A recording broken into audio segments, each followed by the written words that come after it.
What's up, everybody? Hey, whoa, hot mic. Good to see y'all. I got doubled up audio. We're gonna take out the music. Thanks. Stream Beats by Harris Heller. I do appreciate it.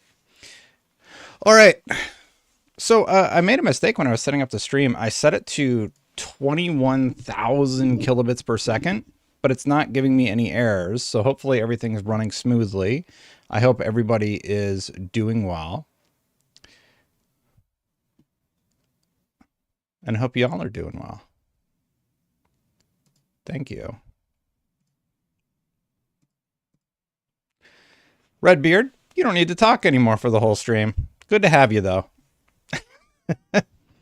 You hear the ambient sound? It's just the ambient sound of my fine voice. All right, so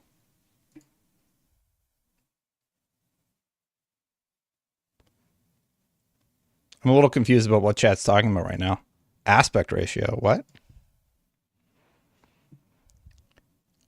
What are people talking about?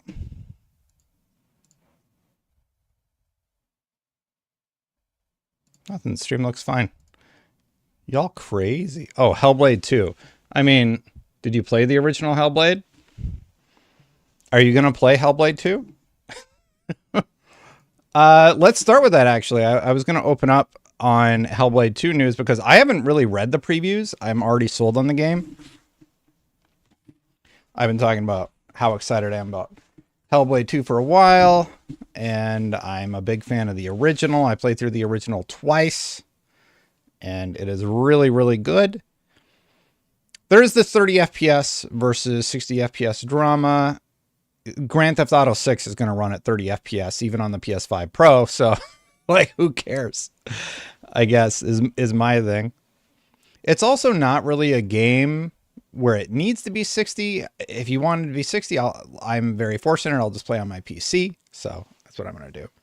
Let's read some of the quotes about this thing, though. We have another story to tell. Why Senua's Saga Hellblade 2 is a revolutionary sequel. That's from news.xbox.com. And they have a few of the screenshots here. Now, I don't know if the whole story is told with the letterboxing, but you can see just how good the gameplay looks of this game. I am completely blown away by the visuals that we've seen thus far. I do want to see combat, see if it holds up, see how it ends up playing out. Like, this one looks a little blurry. I'm not sure why. It's probably just Twitter compression, but like the expression in the characters' faces really does a lot to showcase the emotion of the scene, and that was true with the original also. Idle Sloth also, GameSpot, Senua's Saga Hellblade 2's combat looks beautiful and feels badass, so that is good news. Hellblade 2 from IGN is taking immersion to the next level. Hellblade 2 is shaping up to be another beautiful nightmare. Very, very positive stuff about Hellblade 2. 6 years after its acquisition, Ninja Theory is ready to set a new standard for Xbox Series X exclusives with Senua's Saga Hellblade 2. From what I've played of Hellblade 2, it's clearly on track to be one of the most important exclusives that the platform has hosted this generation.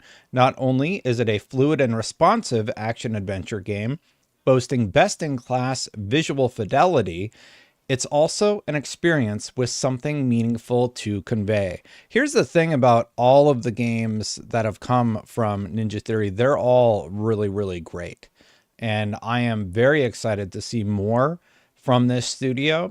I know we had the departure that is being discussed a lot online. And that doesn't bother me so much. But I am excited to see what Hellblade 2 does. What else do we have here? Polygon says Hellblade 2 will finally show us what an Unreal Engine 5 game can do. There's no doubting the craft on display or the immersive sense of presence this game has. It may be a sequel, but it feels like the start of something like a true next-gen experience should. Have I not been having this up the whole time? Because that's my bad if not. But yeah, so these are quotes from Polygon. What else we got here?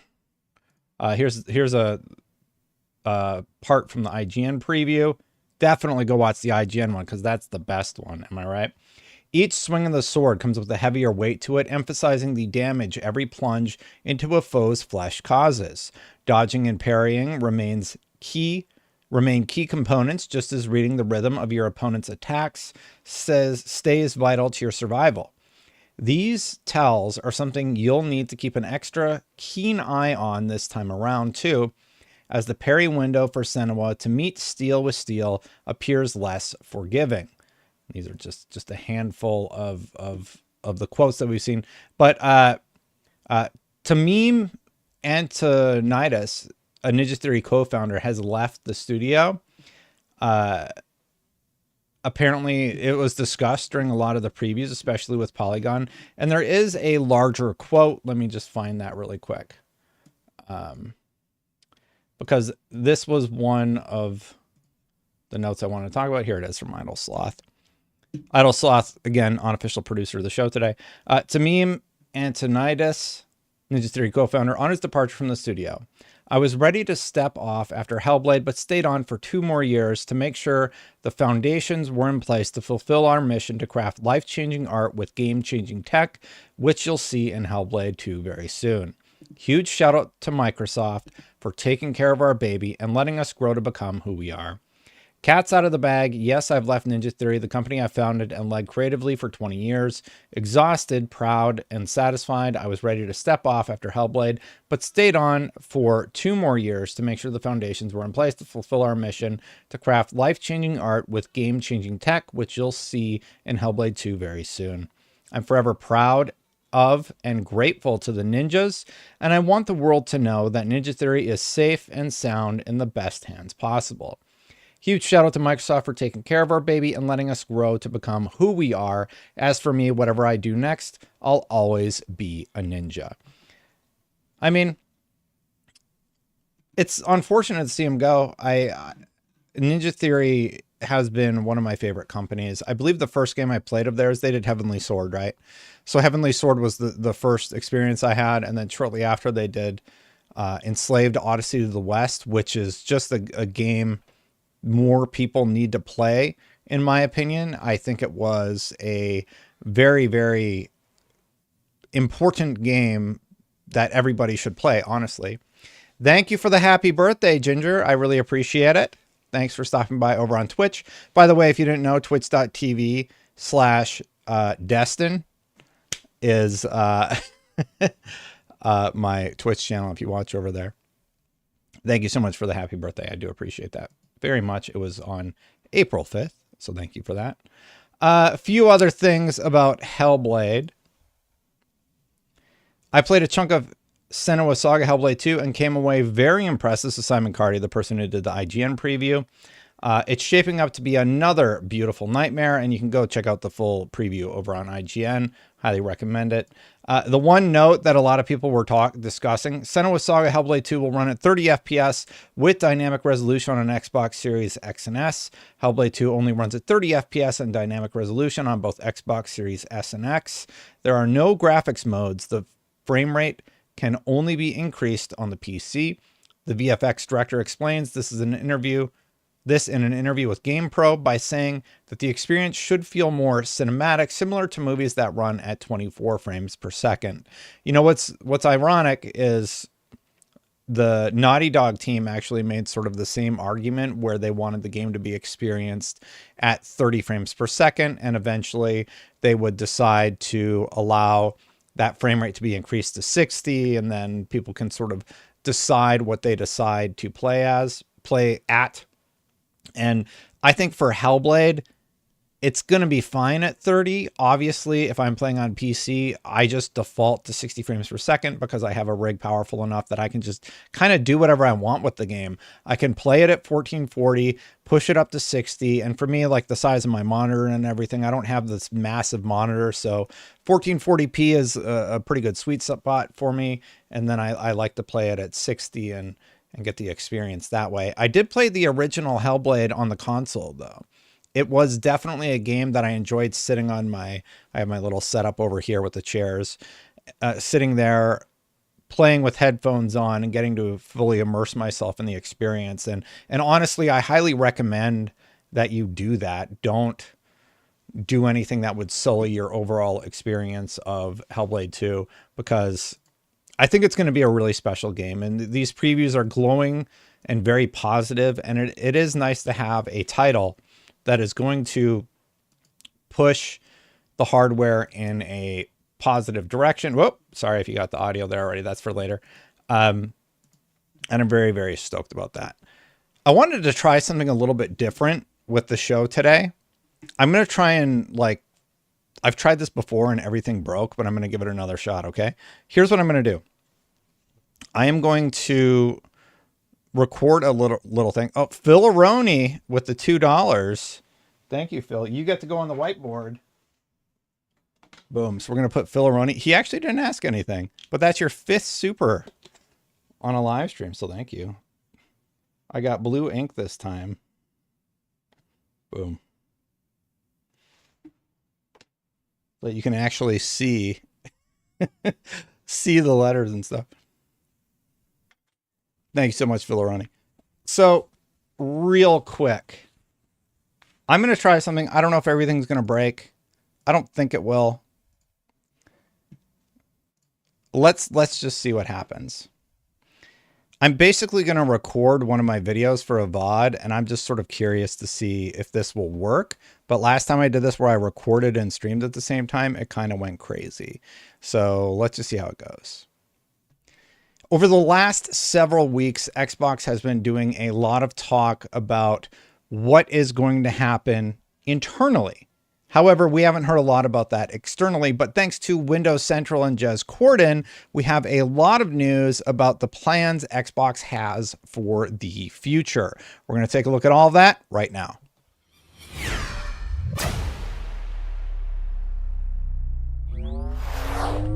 One of the most important aspects of this update is that we're getting to hear more from leadership. Unfortunately, it's via Windows Central and Jez Corden, who broke this very, very interesting report. Jez Corden also just did a somewhat critical article about the current state of Xbox and why he feels like messaging has been unclear. But today we're talking about these quotes. So they talked about AI. We are innovating in gaming AI focused on delivering player first, developer first value for discovery, engagement, and creator velocity. That was Sarah Bond via Windows Central. Now, I think AI can be utilized as a tool in a positive way. And I do think that eventually that is going to become a standard, but it has to be utilized in a way that is respectful to its creators. And it does seem like Xbox is actually working towards that goal of implementing it in a safe way. But there's more. Diablo 4 also seems to be doing well. We are integrating Activision Blizzard King titles into our services. We launched Diablo 4 into Game Pass, and Xbox has quickly become the #1 platform for D4 players, Bond reiterated in some of the other games on the horizon for Xbox. We are integrating with Battle.net, all while launching COD Warzone Mobile and preparing for the upcoming Hellblade 2, Avowed, and Indiana Jones and the Great Circle. But the good stuff is coming next, because there is an important focus on backwards compatibility. Backwards compatibility is honestly one of the strongest aspects of the Xbox ecosystem. They have done a lot of work to support it, and I am very, very happy to see that it has continued to get the support it needs. They continue. Microsoft is closing parts of the Xbox 360 store this year for new purchases. However, hundreds of the most popular Xbox backwards compatible games escape the Xbox 360 and continue to live on in the Xbox One and Xbox Series X and S. It seems that now they'll live on even further.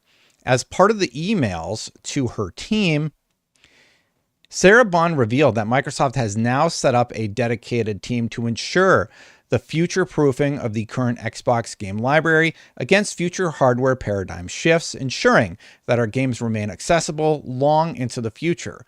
We have formed a new team dedicated to game preservation, important to all of us at Xbox and the industry itself, Bond said. We are building on our strong history of delivering backwards compatibility to our players, and we remain committed to bringing forward the amazing library of Xbox games for future generations to play and enjoy. Bringing forward games is really important. One of the big concerns gamers have had about the future of Xbox was about their content library. They have spent a lot of time investing in the content library and trying to get it to a state where you're always going to have access to the games forever, basically. So the fact that they've built up a whole new branch of the company to focus on this is really, really exciting, at least to me, and I hope it is for you also. Real quick, I do have the wrong camera on. Whoops. Anyway, continuing on, we're going to continue. So the last one was about how they're closing part of the 360 store, and then they continue. At a time when the gaming industry growth is flattening, ours continues, Sarah noted, emphasizing Microsoft's ability to diversify and pivot. Microsoft's knack for diversification has helped it leapfrog Apple to retake the world's most valuable company crown. That's from Sarah Bond. That's all from a Windows Central report. It was reported by Jez Corden, and I think that the information within has been very, very valuable. Now, I got to give a shout out to Dio. Hi, Brazil. Sorry, I was trying to do this recording live, so I'm just going to stop recording for just a second. Hopefully the stream has remained stable, but I just wanted to say hi to Dio really quick, and I do appreciate the $10. Thank you, Dio. So I'm going to stop down for a quick second and give Dio a shout out for the 10 DIO. 10. Thank you so much.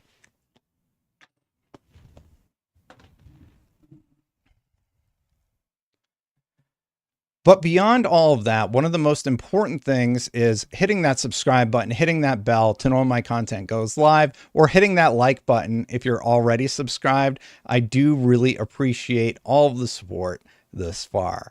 Speaking of support, there's more about Xbox that is being reported. Sources familiar with Microsoft's plans tell me that the company continues to evaluate other Xbox exclusive games coming to PS5. I understand Sea of Thieves will be a key test whether other games might make their way to PS5 or Nintendo Switch. Well, the cat's kind of out of the bag on that one. Sea of Thieves seems to be a roaring success. It has been on the top pre-order list for PlayStation for weeks now, and I do think that that is going to continue into the future. I have to imagine that Xbox is very, very happy with Sea of Thieves and where it is at currently, and I think that trend is going to continue, meaning we could eventually get more games on the PlayStation 5.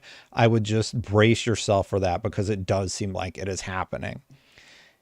Microsoft is in the middle of planning for its big summer Xbox showcase. I understand this is set to take place on Sunday, June 9th, and Microsoft is currently planning to announce a new Gears of War game at the show. A Gears announcement won't be the only new Xbox game at the show, which will also include release dates for upcoming Xbox games like Microsoft's Flight Simulator 2024, Avowed, Indiana Jones and the Great Circle, and of course a new Call of Duty that's set to debut this year. The big question is, will Call of Duty debut in Game Pass? Because it is now Xbox first party, but is there anything with the FTC trial that is going to mean it will not debut within Game Pass, and it will just be that traditional $70 purchase? Because I believe PlayStation still has the option of launching it in PlayStation Plus, but time is going to tell on that one. Now, with all of this, I want to just revisit real quick a quote from Phil Spencer, where he said, "I will say every decision we make today and tomorrow is for the better of Xbox. I know sometimes things get weaponized and there's some evil in the background that's making us do things. Phil hates exclusives, and that's why we're like PlayStation and Switch now. Every decision we make is to make Xbox stronger in the long run. It doesn't mean everyone's going to agree with every decision we make, but it is fundamental for how we make our decisions." For Spencer, moving toward the future is about walking in some part away from exclusivity. So he has talked about that. He has mentioned that in the past, and that is where everything is at with that. So are you excited about all of this Xbox news that's happening, or are you not excited? I am sort of curious where the community is at, so let me know what you think. And that is where I will edit the video and I will post the rest of it. I had NVIDIA AI eyes on, so I don't know if I'm going to look like I'm a drug-addled crazy person or something in the beginning. But yeah, I did see that Asmongold reacts to my video, and I didn't think anybody would. The one, every time he reacts to my videos, he has usually understood where I'm coming from, which is just very nice, at least in my case, you know, where, you know, I just talk about the facts and I'm trying to present the facts in a meaningful way. And that is that. Big shout out to the people over on Twitch. We got Roxas, Xbox Pro. I think that would be great. I haven't heard any rumors about that. It did look like you were unnaturally looking straight at the camera. Yeah, so busted on the AI eyes. Good to see you again, Chicken Wings and everybody. Sorry. So I'll see how that worked. Chat, was that weird? So I just recorded a video live, and now we can sort of talk about the news that was in that video and react to it in a more organic way. I also I really wanted to get a little experimental with this stream because I have written 2 scripts about stuff that I wanted to talk about. So would you like to try another one? Or do you just want to kind of talk about the news right now?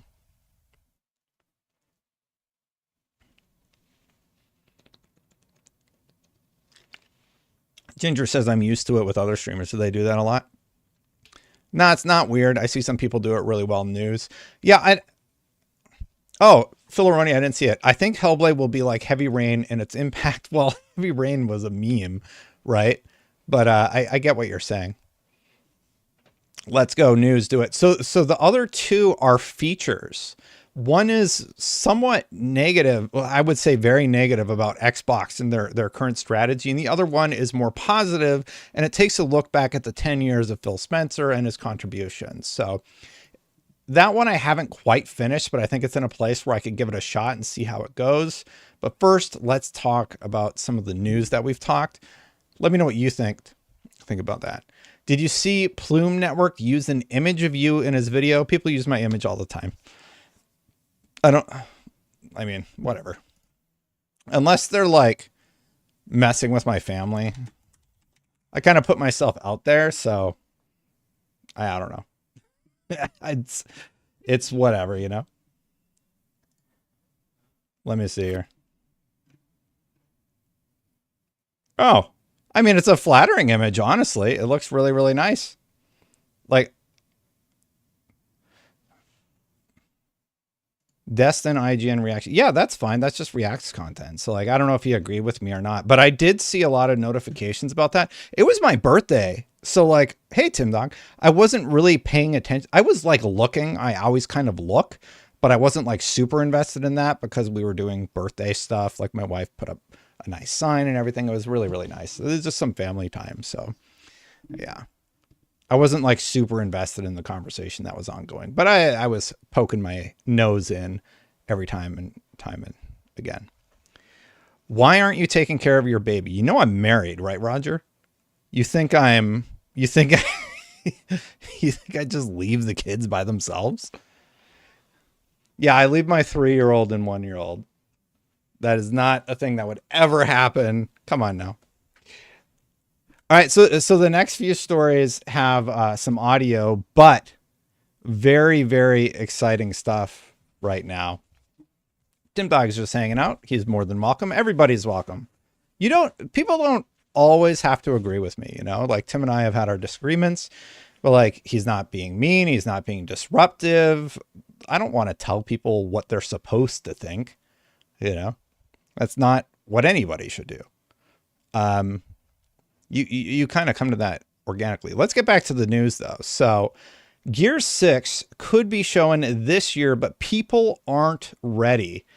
So this is from the Kind of Funny Xcast, and basically we got a big scoop from Jeff Grubb on the matter. Tom Warren clipped it out, thankfully. I've heard some stuff with Gears 6 might be happening this summer, says Jeff Grubb. Let's take a listen.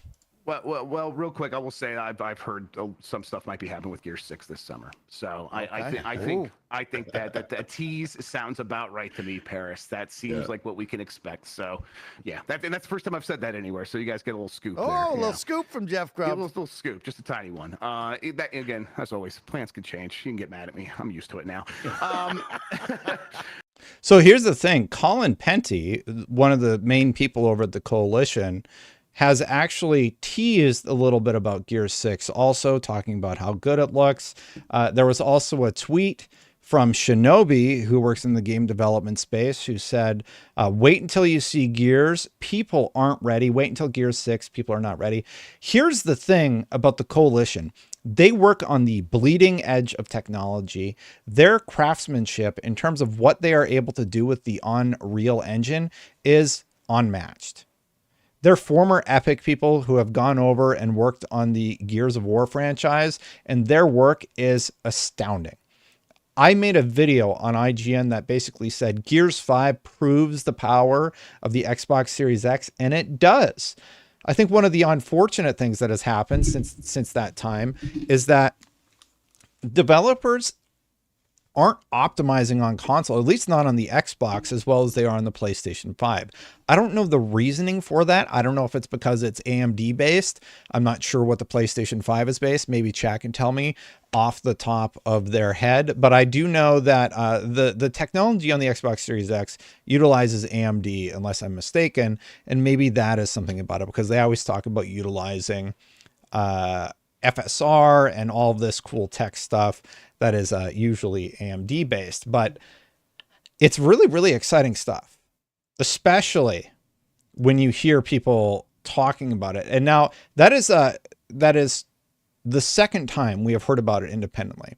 They're both using AMD chips. So then I don't really understand why there is an issue with it.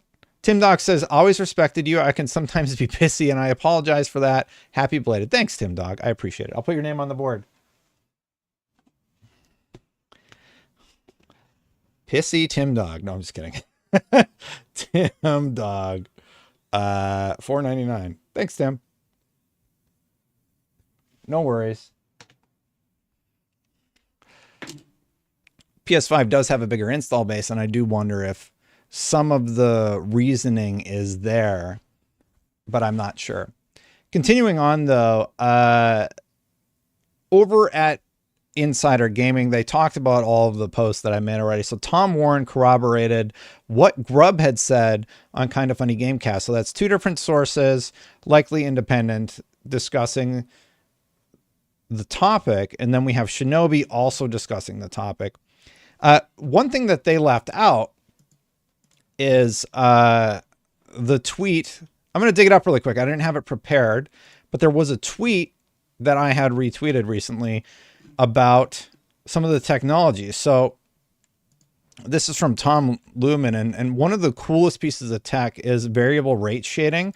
They utilize this in Unreal, and this is from Unreal Engine 5. I used this in the Xbox video, where what's being shown here is the green parts are fully rendered, and then the red parts are not fully rendered using VRS, and that allows them to push higher resolution fidelity to where the eye is going, or use depth of field, and just utilize the technology in a way that is really, really smart, so that it can look the best it possibly can look without impacting your performance. And that's how they hit that 60 FPS target.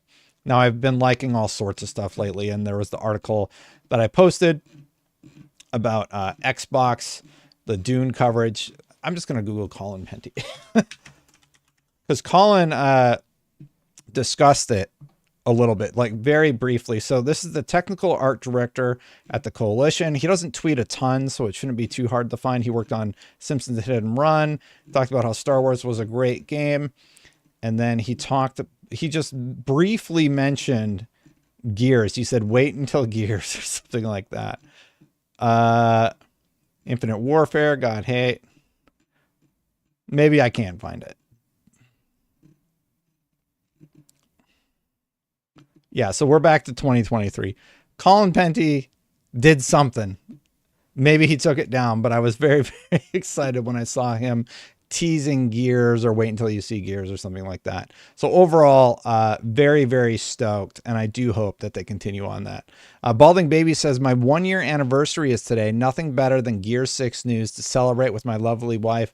Big congratulations to you and your wife for your 1 year. That is a big milestone. And I'm very, very happy for you. Let me put your name on the board. Balding Baby. Hopefully you're not balding too much. So Balding. With the 10. Thank you, Balding. Appreciate it. You get your name in red because it's your anniversary. Appreciate it very much. Yeah, I don't know if you all saw the Asmongold video, but like he reacted to it, and I agree with, like, he got what I was going for. And when early on in the video he's calling out stuff that I'm going to mention in the video, I'm like, all right, well, I got something right, you know. So we covered off on Gear 6. What else we got here? We sort of talked about the Xbox exclusive topic. So let's go. Windows Central has been on a tear lately. So Xbox President Sarah Bond has set up a new team dedicated to game preservation and forward compatibility. So that was very important. Phil Aroni, thank you so much for the $2. Let's not forget what Gears 1 did for the 360. Absolutely. Gears 1 was very important to the OG box. Absolutely agree with that sentiment.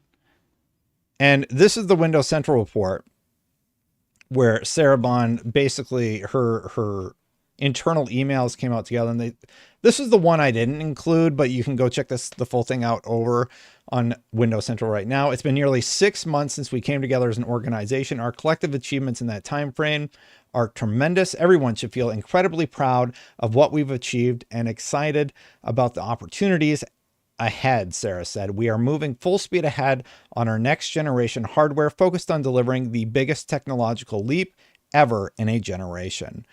So there's two minds to what's been going on in Xbox. One, I think, well, I have a whole video planned for that, but I'll just say it. The messaging has been muddled, right? And Luke, I see you over there on Twitch. I'm more concerned with which, oddly given choice, they'll canonize in Gear 6. Yeah, that's a good point. Like, which ending is the real one, right?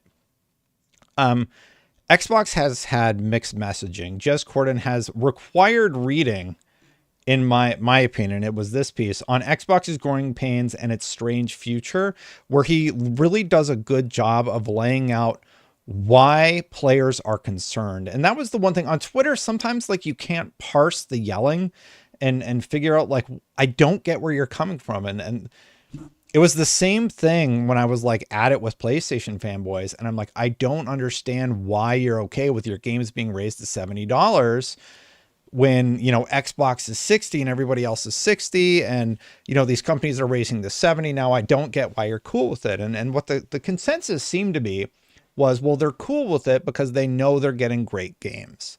Now with Xbox has had muddled messaging for a while now. You know what? I'm just going to do the feature because I said I was going to do it. And we're going to be negative about Xbox for a little bit. And I'm just going to record the A roll. And we're going to turn back on the AI eyes for a second. All right, let's see what we got here. So the title of the video is going to be Xbox needs to start making sense. So just to set yourself up, I'm going to take the board down for a second. We'll put it back up after the video. Negativity, I'm out. It's not that negative. It's more critical about some of the mixed messaging that we've been getting. So let me get out the camera. I might make mistakes. I am doing this for an edit that will be seen later. And yes, spoiler warning for production testing, but I do use AI eyes. Here we go. Xbox needs to start making sense. I've often talked about why I like the Xbox platform and the positives I see the Xbox ecosystem bringing games to gamers everywhere. And I love sorry. I often talked about why I like the Xbox platform and the positives I see, like the Xbox ecosystem bringing games to gamers everywhere. And I love that Xbox has made a committed effort to backwards compatibility, which just was reaffirmed by Sarah Bond in a report broken by Windows Central. But today, I'm not making a video about the positives. Today is a plea to Xbox executives to start making some sense. For the last several months, Xbox has been taking one step forward and 5 steps back. At least that's how it feels. I've credited much of this to the changing landscape of the industry, layoffs, AAA budgets, and such. But there's no arguing that Xbox's messaging has been incredibly messy. Phil Spencer has a very bad habit of saying one thing and then doing another shortly after. When Xbox acquired Bethesda, he said, if you're an Xbox customer, the thing I want you to know is this is about delivering great exclusive games for you that ship on platforms where Xbox Game Pass exists. That's our goal. That's why we're doing this. Not even 3 years later, he shipped 2 of those Bethesda exclusives onto PlayStation and Nintendo. PlayStation's Game Pass does not exist. Words matter, and this is seen as a clear betrayal of trust from fans. This year, after weeks of rumors swirling that games like Sea of Thieves and yes, Starfield and Gears were included, the rumor was that those could be released on PlayStation. Xbox had an emergency podcast where they clarified things for about an hour. On the official Xbox podcast, Phil Spencer discussed that this was a test, that there was no promise beyond that. But in the same segment, he said that there is an interesting story for us of introducing Xbox franchises to players on other platforms to get them more interested in Xbox. So why would you not release more games on other platforms? Windows Central in that same report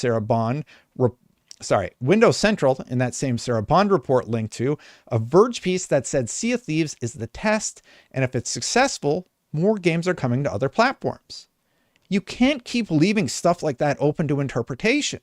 And if you want to see something truly bizarre, PlayStation is getting exclusive content for Sea of Thieves.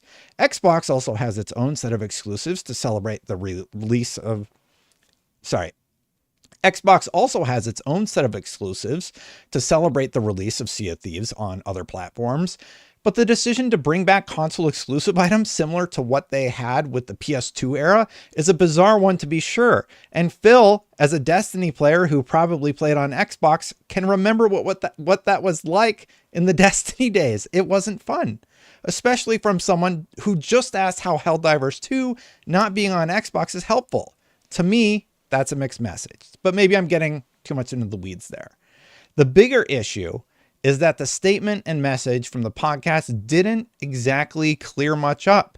That's partially because a day after the podcast aired, he had an internal email published by The Verge where Spencer said, "This is a future where Xbox is everywhere, consistent with our promise to empower players to play the games you want with the people you want, anywhere you want." How is that painting a picture of an Xbox ecosystem that's for Xbox fans who've long been buying their games on the Xbox store, especially those who buy digitally? Because anywhere you want could include the Switch and PlayStation 5. If Phil is seeing a future the rest of us aren't, he needs to spell it out.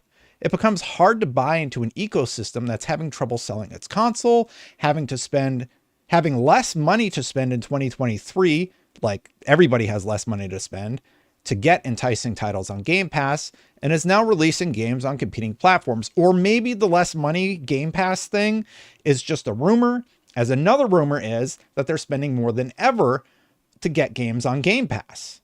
Why would it be a secondhand rumor from Jez Corden who said, "I've been told by trusted sources that Microsoft will potentially spend more than ever on third-party Xbox Game Pass content this year, not less, as some have suggested"? Well, if that's true, why not tell people? The original Game Pass comment comes from an independent developer who has highlighted that the gold rush is over in reaction to any kind of deal from any publisher. It's not just an Xbox thing. So to be clear, that's not limited to Xbox. But when Xbox was betting big on Xbox Game Pass and statements are coming out saying the well has dried up in the industry, people will start to ask, why am I subscribed to Game Pass? It's one of my favorite services, Destin's, because of how easy it is to access games, but analysts have been keen to point out slowing growth with Satya Nadella even on tying his bonus to the growth of Game Pass. Jez Corden said it best when he wrote, "When creating messages to your customers, the platitudes start to ring hollow when the actions are so easily perceived to be at our expense." This was in an article that I consider required reading to understand the sentiment from the Xbox fan base right now. Jez closes off by asking, what's the plan?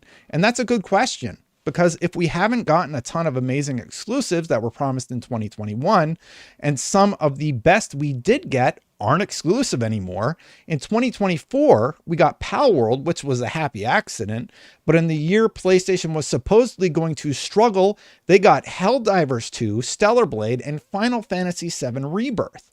Xbox doesn't have anything slated until May with Hellblade 2, and besides Palworld, PlayStation is kicking Xbox's butt with nothing.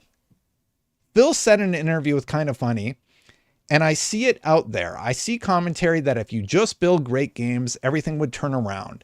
It's just not true that if we go off and build great games, all of a sudden you're going to see console share. Look, you're not going to sell more consoles, but you will have a lot more fans in your ecosystem if you had more amazing games on it, especially when 2024 is set up to be your year.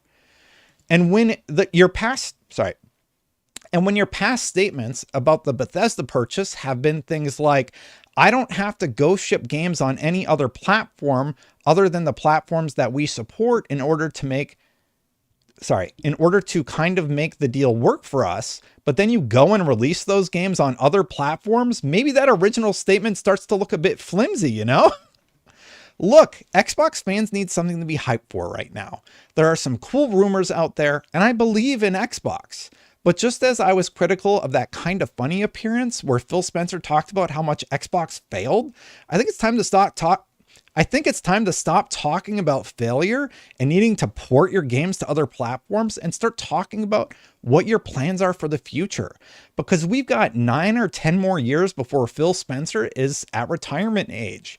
That's 1, maybe 2 console generations, whatever that looks like in the next decade. What's the plan? Because I talk a lot about what I think you're going to do. Sometimes I'm right, sometimes I'm wrong, probably more often. But whatever the vision is, I think it needs to start being a lot clearer. Because I know what PlayStation and Nintendo's main play is. More consoles, more award-winning games we'll love. It's been 6 years since we heard anything about Gears of War. Halo Infinite is still going, but what's the plan with that franchise? Perfect Dark was announced 3 years ago, and that studio was basically abandoned. I mean, just look at the list of people who have left. Can we get something about that project that isn't a piece of concept art? I still believe in Xbox, but it said I disconnected. It said I disconnected. Where did it all go to crap? Well, we tried it. Maybe it didn't work, y'all.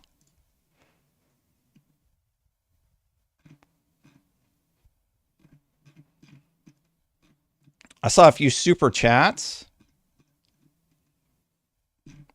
Okay, let me get to the super chats first. And I tried recording that. Everybody was saying the audio was bad. Is the audio still bad? That's a bummer. Fallout Shadow Drop? That would be cool.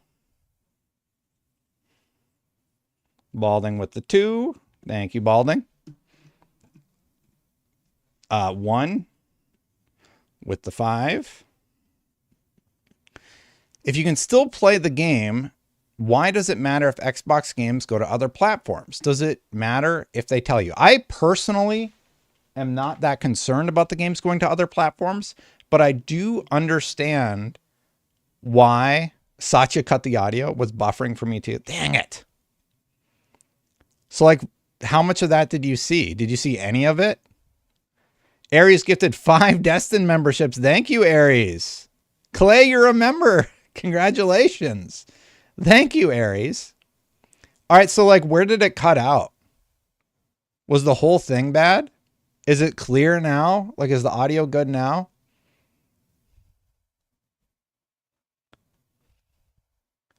So for Sea of Thieves, they have some content things that are on PlayStation, and they did it for Xbox. Also, it's just annoying is my thing because, yeah. No, the stream dropped. I don't know what happened there. Let me check the clip really quick.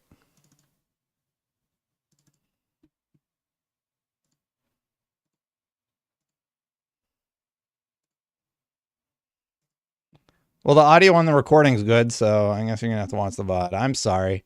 That sucks. It's fine. It's just like 400 concurrents. Hopefully people come back.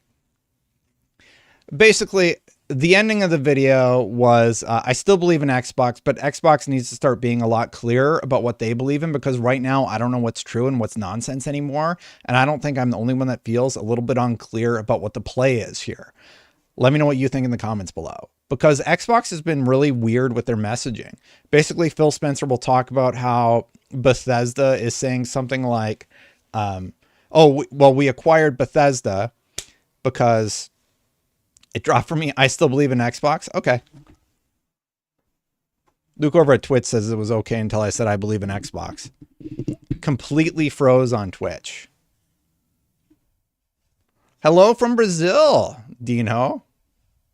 Good to see ya. Yeah, so, well, I mean, you can watch the VOD later. We won't do a recording again. I'll just do them live, I guess, and we won't mess with the audio, because somebody was saying the audio was like a disaster. Do you want to do the positive one, but like without recording it, and I'll just do it live? I believe in Xbox is the secret kill word. All right, here we go. We're going to try another one. This one is about Xbox and the important achievements. This one is more positive about Xbox. Huge shout out to Aries. Aries, I've never had like 5 gifted subs before. I feel like they're going to get it together this year, and I think their plan is to address it during their summer event. Aries, I'm just going to put your name with an exclamation point because you're great. All right, so that was my more like negative video. So we did a news video. We did like a feature for the channel later this week. And I wanted to do a video about like Xbox's most important achievements. All right, Phil Aroni. And Phil. Thank you, Phil. 5 people in chat just got random memberships. Destin expects more out of Xbox than any other platform. So Lord Rabbit, I think you're right, honestly, because the one thing Xbox has had trouble with is releasing great first-party exclusives consistently. I have 450 hours in Halo Infinite, right? I have 200 hours in Forza Motorsport. When's the next game that I'm going to dump that much time into, you know? Quickness says, keep up the good work. Thank you, Quick. $1.99. Thank you. Bashi says, Xbox brought in more money than Office in the last earnings. Microsoft is now taking over, which is why you're seeing more games coming to PlayStation and Switch. So I actually have that earnings up. I don't think you're correct. Let me just find the tweet, because I actually brought that up as a talking point today. So this is from January 30th from Tom Warren, right? This is where they are at with gaming and such. Their gaming division is doing better than their Windows division. That's huge. Carl says, I am concerned Microsoft games on multiplat will halt Xbox sales even more than it already has, making devs opting out from porting it. Hi from Sweden. Good to see you, Carl. Carl Holla. Carl. 65. Thank you, Carl.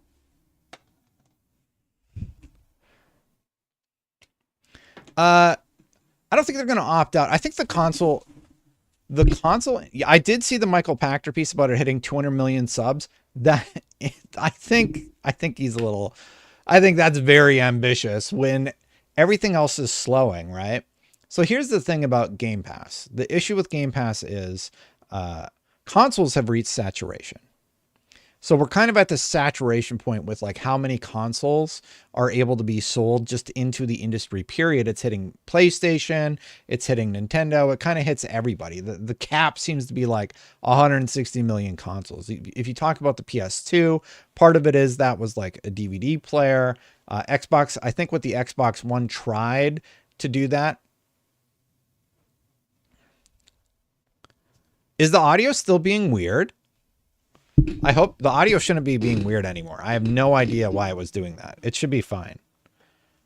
Shouldn't be cutting anymore. It was just an issue because I was recording and doing something. I might need to buy a bigger whiteboard, Clay. That's a good point. But if you look at their gaming, oh, it's kind of covered up here. I'll just do the. So if you look at gaming, I don't know if you can read that, but basically gaming is third. Gaming is doing better than Windows. So whenever people talk about how Xbox is a failure or they're failing or they're dying, I just think they're so out of touch they don't even know what they're talking about. Because are there problems with Xbox? Absolutely. There are problems with Xbox that they need to address. Their release cadence, which hopefully kicks off with Hellblade 2 in 2024. They finally get that together. We need to figure out like what's going on with their exclusive strategy. They need to be very clear about that. Like, don't say one thing on your official podcast and then talk to The Verge in an article that comes out like 2 hours later where you have conflicting messaging. You just need one message and just say that. Clear up whatever you need to clear up from that one message and then stop talking for a little bit. Because I think they run into problems where they start having conflicting messaging, and that's happened a few times now. So yeah, but yeah, gaming is a big bet for Microsoft. Clearly, it is bigger than Windows. It's bigger than LinkedIn, search and news advertising. It's bigger than enterprise and partner services, Dynamics products and cloud services and devices. It's their third biggest branch, and it has been. It was in 2022. No, it was almost there in 2022. It was there in 2023. Yeah. And in 2022, it was fourth. It was just below Windows. Windows is a P2P or B2B thing.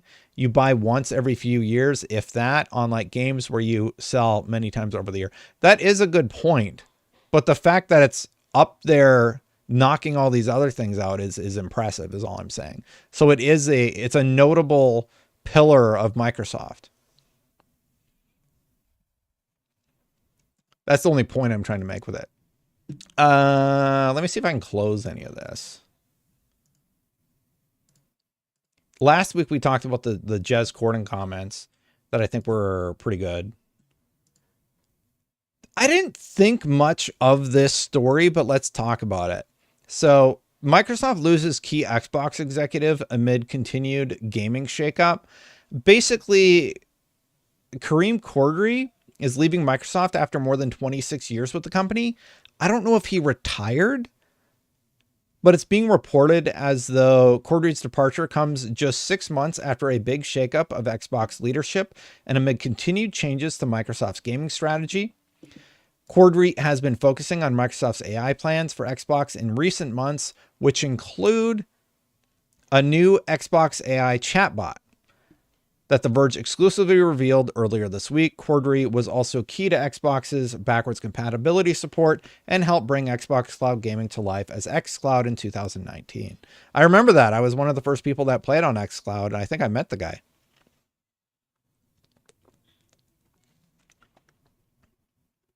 You can play video games. Cons, I don't know if that's supposed to be a gotcha, but yeah, you can. There's a lot of games coming to Mac now. You can also dual boot on Mac and play games there. It's so cool to see all the members now. A bunch of people gifted members. So thank you to everybody who did that. I think Phil did it. Yeah, so Phil and Aries gifted 5. That's cool. Thanks, y'all. Xbox's greatest achievements. Luke talks about the Halo games. Good point. Yeah, so they're releasing. What was the read in the room on this guy Cordery leaving? Quickness says, will you be playing Stellar Blade? Have you played Dogma? Can't stop playing Dishonored, especially since the leak saying that Dishonored 3 is in the workings. What you think about development of those leaked Xbox games recently? I haven't leaked Xbox games. I haven't heard anything about that. Unless you're talking about the super old leak. But thank you, Quickness, for the 19. Lots of questions there. Will you be playing Stellar Blade? I still need to check it out, and I will play it. Have you played Dogma? Yes, I've played Dogma. Not a ton, but I love that game. It's great. Can't stop playing Dishonored. Since the leak saying that Dishonored 3 is in the workings, I did see that leak. What do you think about the development of those leaked Xbox games recently? I am most excited about the Fallout remake or remaster or whatever they're calling it. Thank you so much for the $20. Quick. I'm just going to round it up. I'm just going to say 20. I find it interesting that people donate like $1.99. I don't know if that's like just what YouTube does, but thank you so much. 720p is in 2024 is fun. Nintendo fans. Didn't you though? Like if the gameplay is good, people don't care about the resolution as much. Yeah, I can show you my Steam hours on Halo Infinite. So it's harder for me to show you my game time on Forza, but it's like 200 hours. 451.9 hours in Halo Infinite. I never went back to the campaign and got all the rest of the achievements. But yeah, I have been playing. I like the yappening's happening this week. I'm only like level 3, but yeah. I don't like the rewards in the yappening. That's my big criticism for the yappening. Who got Roman or Cody tonight? I don't know who those people are. Eric, who are Roman and Cody? And Quick, it's a YouTube thing. Oh, okay. Well, thank you, Quick. I'll just put the 2 there. Thank you, Quick. And who asked me about Roman and Cody? Eric. Is it wrestling? WWE. I'm gonna say Cody. Isn't Cody the guy that everybody wants to like win?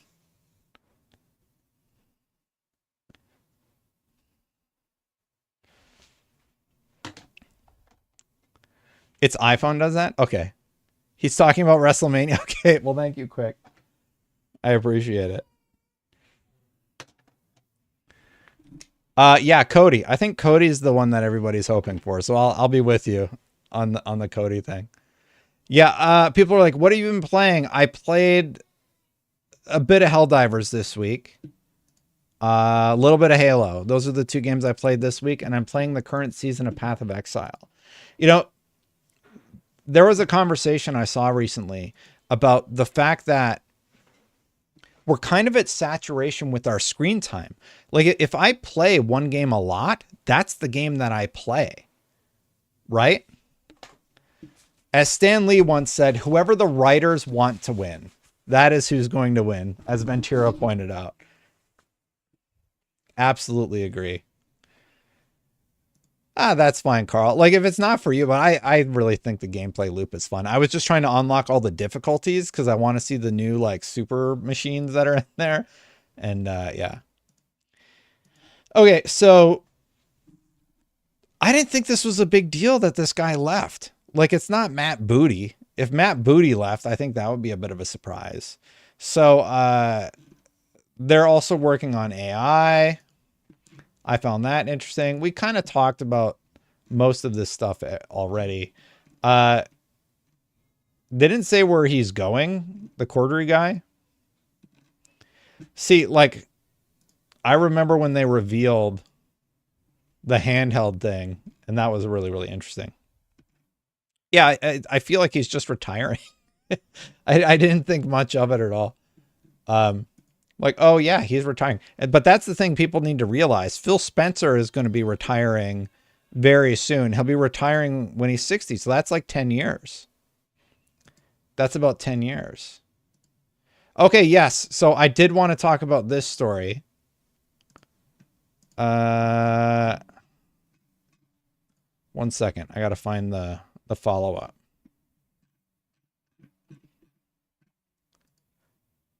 Where is the follow-up to it? Because there's this quote going around that the gold rush is over.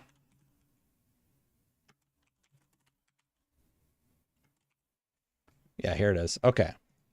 So Nib, all right, yeah, just go over there.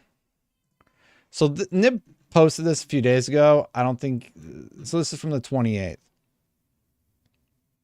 Is there any desktop audio coming through right now? No, good.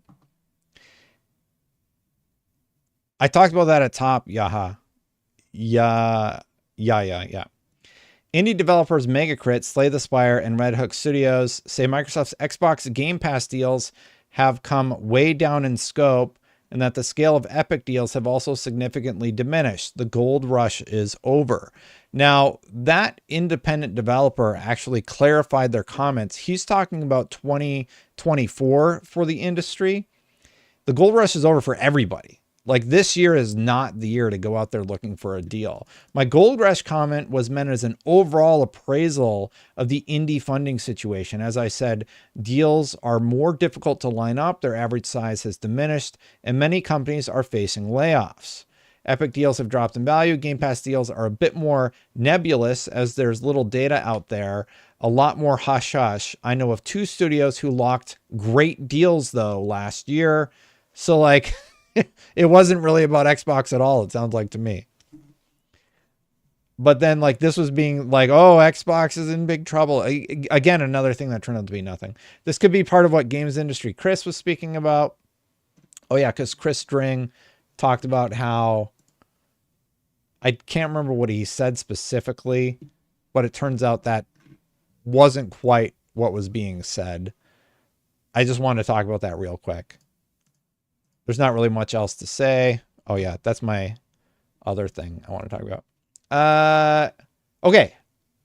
I got to get my head on straight here for a second. We talked about that. We talked about that. We talked about that. I'm going to just close these tabs. I can find them again later. That's fine. Talk about the Sarah Bond stuff. This is an old story. PS5 Pro has enhancements. Xbox. Okay.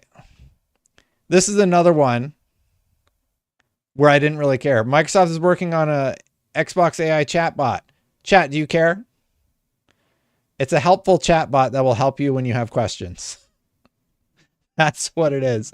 Is there something I missed? Why should I be excited about the AI chatbot? I read the bullet points. I did not see anything interesting. We are testing an Xbox support virtual agent, an internal prototype of an animated character that can query Xbox support topics. I did not care. This is Clippy 2024. Great. All right. Didn't care. I need that link for later. Oh, this is an old article from full list of upcoming Xbox first party exclusive games coming. And 343, something about Halo, Compulsion Games South of Midnight, Double Fine. Wait, what? Do I have the wrong year?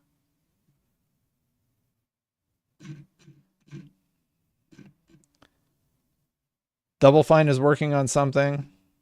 NX Clockwork Revolution is this year? No, it's not. That's in development. Mojang, yeah. Ninja Theory's Hellblade 2, City and Avowed. Fable is in the works. I like the shot of the main character, actually. Rare is working on something still. The Coalition, Gear 6, Perfect Dark, Turn 10. Forza's out, though.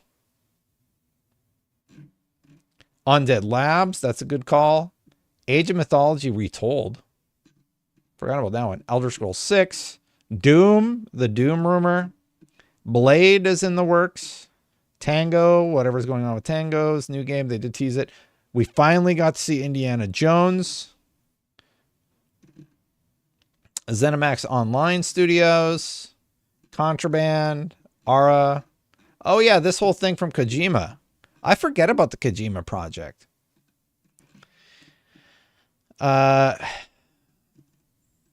Anyway, that's the thing. Towerborn. A lot of people were really excited about Towerborn. Beanox could be working on Crash, High Moon, Transformers. Wait, why is High Moon on here? High Moon is a subsidiary. They've acquired them, so that's part of their portfolio. Infinity Ward, Treyarch, Sledgehammer, Toys for Bob, they went independent. New World of Warcraft content, Avowed. Yes, I saw chat. There's a colossal backlog of games. So out of everything listed in this article, this is an article from January, by the way. Probably needs to be updated.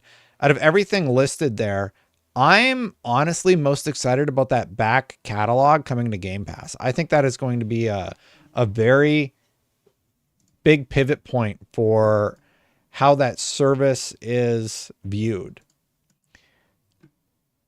Small thing, but exciting thing. Xbox actually tweeted about Halo. You're needed on the battlefield, Spartan. Power your dreams with the Xbox Series X.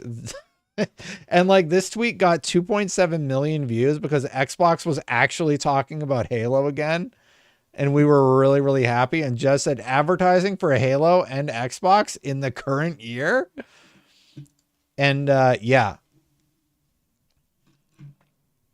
It's yappening. So Josh is referencing the fact that the yappening is ongoing right now. Let's see the quotes right now. Always a good day to put Halo on main. And the artwork's really good too. They've utilized this before, but I like it a lot. I agree. The Master Chief Collection is a good thing. Dad, what were Halo games like after Bungie left? Oh my goodness. Halo and Gears game reveals in June. Oh, Mint Blitz could be onto something. Do you think this is just like, hey, don't forget about Halo? Do you think they're teasing something?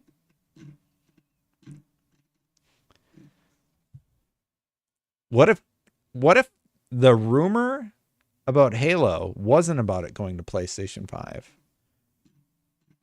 but it was about something actually happening with the Halo franchise?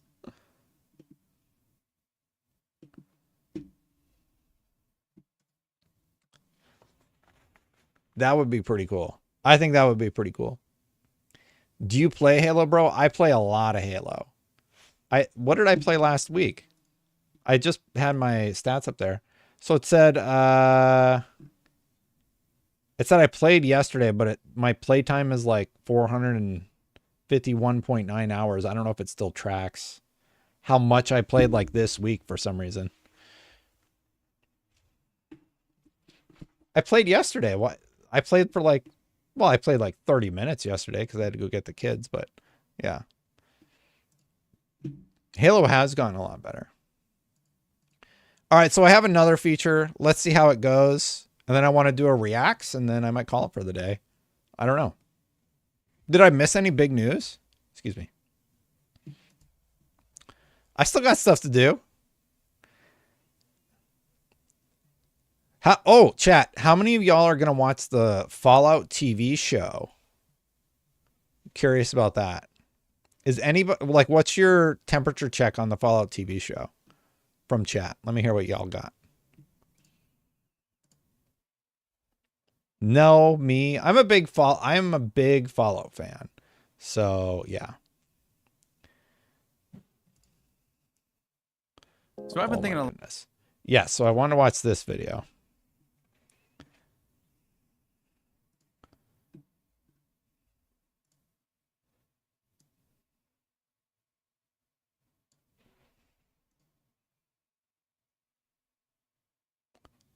Okay, I actually have two really solid reacts that I am very curious about watching. But first, let's try the feature, y'all. Everyone says I'll give it a go. Good. All right, so I got to turn on NVIDIA Eyes for this one. And I'll stop in the middle and see if chat says everything's breaking again, okay? Here we go. Good to see everybody. Definitely watching. All right. So this is just about Xbox's overall achievements, and I've been working on this. I started this earlier in the week, and I've been kind of noodling away at it. It's more positive leaning. Phil Spencer has been CEO for 10 years, and while some have written about his shortcomings, I think his influence on the brand and the industry as a whole has been incredibly important. I don't always agree with him. I do think I don't always agree with him. I do think Xbox could do better, but I think the recent discourse that he's failed is short-sighted and a bit uninformed. So let's talk about what Xbox has managed to do in the last decade with Phil Spencer at the helm.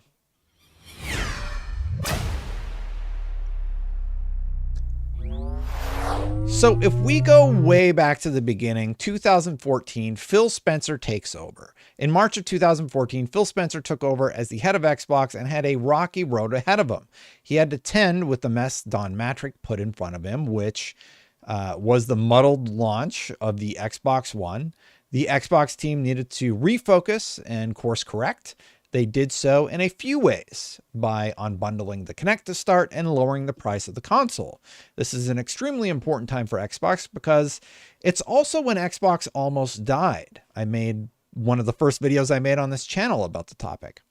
Phil Spencer and Satya Nadella had a very serious conversation about Xbox continuing, and the decision was made. Spencer took over and began what has now been 10 years of important decisions for the brand, for better, for worse. But for better or worse, we have had an Xbox brand to love, or for some to hate, because Phil Spencer accepted this task. Let's talk about what he's accomplished since this initial important year. 2015 was the backwards compatibility commitment. Not only has Xbox worked to ensure that as many games as possible are retained as Not only has Xbox worked to ensure that as many games as possible are retained as backwards compatible, but they also worked to make sure that they looked better with each hardware upgrade.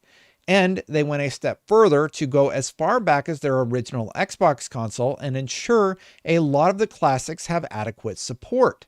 Many of my favorite games using the original Xbox disc or a digital version can still be played today on my Xbox Series X or S with updated visuals like HDR, HD textures, and improved loading times. And it's likely that will remain true for any future hardware that Xbox sells, including the next console currently being teased by Sarah Bond. No one else did this, and while Nintendo is happy to charge you a subscription fee to play their old games, Xbox recommitted to this recently and in 2020 prior to the launch of the Xbox Series X and S. To this day, I don't think anyone is committed to an initiative like this and stuck with it the way Xbox has. Now in 2016, Xbox buys Gears of War. The purchase of Gears of War franchise brought with it a lot more than just the franchise. You know what you don't need to buy though? A subscription. And you should hit that subscribe button, hit that bell right now to know when my content goes live, or hit that like button if you like my content. That purchase of the Coalition though, it brought an entire team of masters who knew how to push the power of the Unreal Engine to its limits. Engineers from the Coalition have helped with the Matrix demo. They've helped make the Unreal Engine better while building their Cavern demo. And that knowledge being shared has meant better games for anyone playing a game made in Unreal. For the Gears of War franchise, we've seen Gears of War Ultimate Edition, Gears 4, Gears 5, Gears Tactics, and the Coalition has helped improve Halo Infinite, while being in active development of at least one new project we're all hoping is Gears 6. While Microsoft has had many acquisitions, this is one that I think gets far less credit than it deserves because of the overall impact it has had for the betterment of the industry. The Xbox One S and X were released around 2016 and 2017. The Xbox One X was a significant turning point for Xbox, in my opinion. It proved that under Spencer's leadership, the Xbox team would invest in hardware and create different options for players. The Xbox One S, released in 2016, offered a much smaller version of the Xbox One in white, but the Xbox One X offered a much more powerful machine than the Xbox One, and more importantly, kicked off their backwards compatibility initiative. It also had features like super sampling, came in a smaller size as the Xbox One S, and was a compelling option for gamers looking for an Xbox more focused on games over TV. It was a return to form for the brand. In 2017, Xbox Game Pass. It's impossible to argue against the value that Xbox Game Pass offers in terms of access. You get a lot of great games to choose from, including any title made by Xbox on day one, and if you choose to purchase a game, you do get a discount should you use the service. The base model of Game Pass replaced Xbox Live and Games with Gold to instead offer a selection of 25 games to play, including titles like Gears 5, Psychonauts 2, and Fallout 4. And while that's nice, the real value is in Xbox Game Pass Ultimate, which gives you the option of streaming or playing nearly 500 games anytime you choose. The last report indicate the service currently has 37 million subscribers. In 2020 was the Xbox Series X and S launch.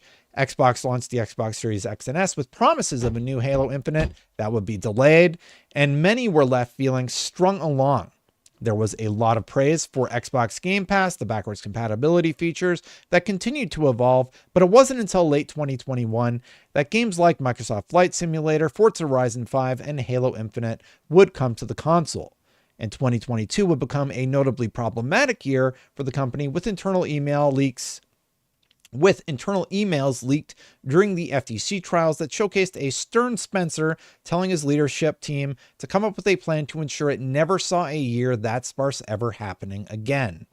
Hi-Fi Rush would kick off 2023 with a bang, and later in 2023, Xbox would see games like Starfield launch to mostly critical acclaim, and longtime racing fans finally got Forza Motorsport.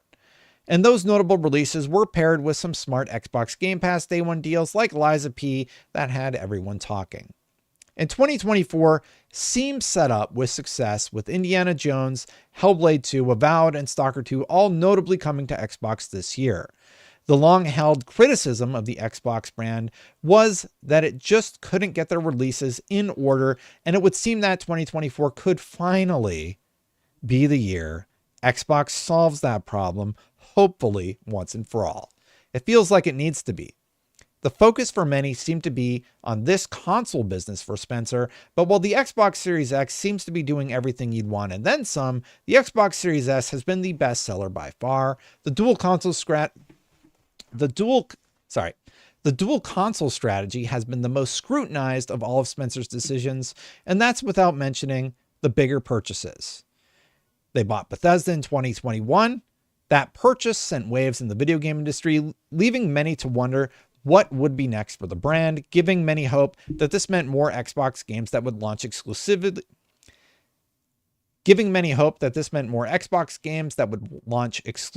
on the system, which history would prove true. In 2023, Xbox bought Activision. For me, Xbox buying Activision still seems like a smart business move that will, in the long run, create a better work environment for the employees who are at the company, and hopefully a lot of interesting things will happen with that deal, but time's going to tell on that one. 2024, Xbox goes multi-platform. The most controversial move that Spencer has ever made was to release their games on competing platforms. This is one that has seemed like a step too far for many when you look back at their strategies implemented. So it's a bit of a mixed bag, right? Right now, if you look at what's happening right now with Spencer and where everything is at, I think there's been a lot of good that he has done. Why is everybody talking about a grizzly bear right now? I kept looking over and y'all were talking about grizzly bears and I'm like, what is happening? Anyway, there's a little bit more here. There's an obvious argument to be made that the Xbox needs more spectacular exclusives in the Xbox ecosystem, but even in the last 3 years and 3 months that the Xbox Series X has been out, we've seen some notable entries. The Gears 5 enhancements were clearly a test to see what the Xbox Series X and S could do and serve as an amazing technical showcase. They leveraged this knowledge to bring Gears 5 Hivebusters, which was acclaimed by people who played it. Forza Horizon 5 was an amazing game. Flight Simulator, amazing technical showcase with the Azure Cloud Tech, and the most recent version seems to be improving in the game department as they add more modes. Halo Infinite has held, on Steam alone, an average of 4,000 concurrents since launch and remained one of the top played games on console. Starfield, say what you will about Starfield, but for the most part, it was widely celebrated and lauded at launch. Is it perfect? No, but Bethesda launched their first new IP in over 25 years from the company as an exclusive for Xbox, with their take on Indiana Jones coming up next.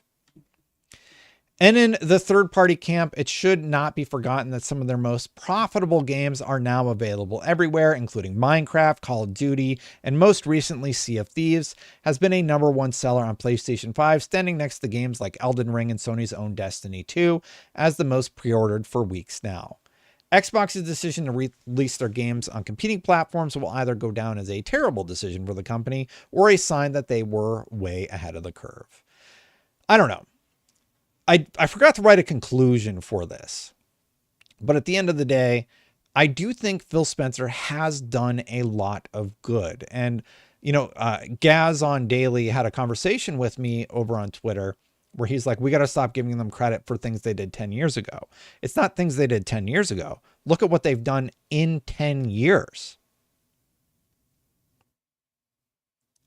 And that's what I keep landing on. They have done a lot of positive things for the industry, and they are constantly met with negativity for everything. I think when the Xbox Series X launched, they got a lot of positivity about backwards compatibility. They got a lot of positivity about Game Pass, and I don't know what happened. There is a lot of cynicism around everything else they've done since. I continue to hear and read about the Xbox One launch. Geez, get over it and move on. It was only 10 years ago. That was 10 years ago. And I think the reason that you keep hearing about it is because, my first video like 4 years ago, is before Daniel was born. So it was like a while ago. See, Steve says the Series S is pro-consumer, but bad for progress. I think developers needing to make their games so they run on the Series S is fine. And I say that because they can make it run on the Steam Deck. I do think Xbox needs to loosen up a little bit with their restrictions, but I don't think the Series S is a big overall negative for the brand. I said the thing. What did I say?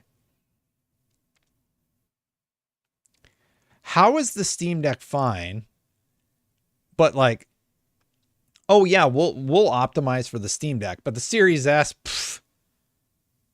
there's only 30 million players on the Series S potentially, but we'll optimize for the Steam Deck. That argument just doesn't hold water for me. Something else is going on,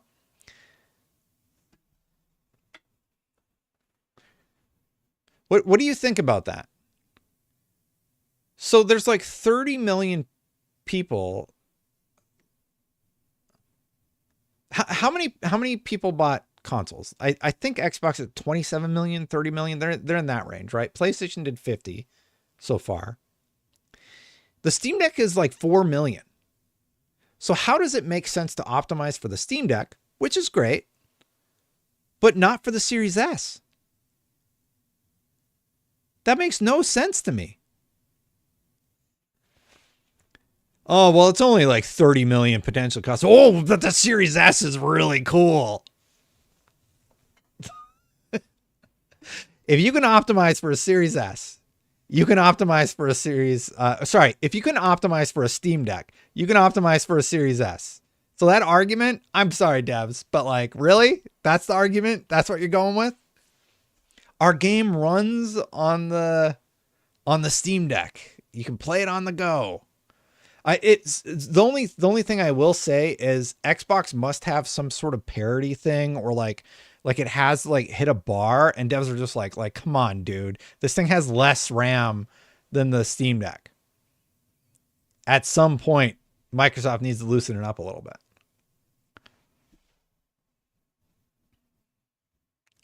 The Microsoft Series S optimization they have is rather good. Steam Deck 720p, 20 FPS, garbage. Well, I'm just saying, if you buy a Series S, like Dragon's Dogma runs at like 20 FPS on PS5. So you can play it on the Steam Deck, but I mean, it's probably not going to run so hot. I think it runs at like 10 frames per second on the Steam Deck. And I think that's what's going to happen with the Series S. So, yeah. Devs are still porting to the PS4 and Xbox One. Xbox One has sold how many units? That sold a lot of units, though, right?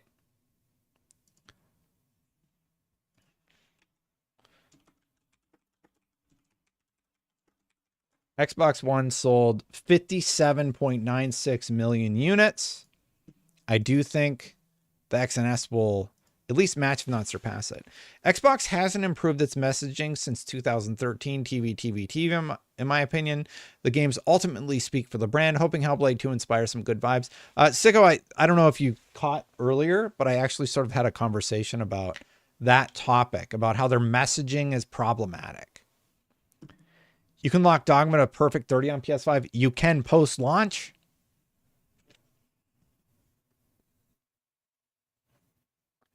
That was not there at launch, though. But you are right. You can now. And I don't think that locks. I have to doubt that actually launches at locks at that frame rate. Sorry. I had 2 reacts actually that I want to watch. I'm actually legit excited to watch these. I forgot I had them prepped. So the first one is the AAA Trap, a warning to gamers. This is from who is this person? So I've been thinking a lot of This is from All Trades Jack. All right, let's see what this person has to say. Whoop. I don't, how do I want to do this?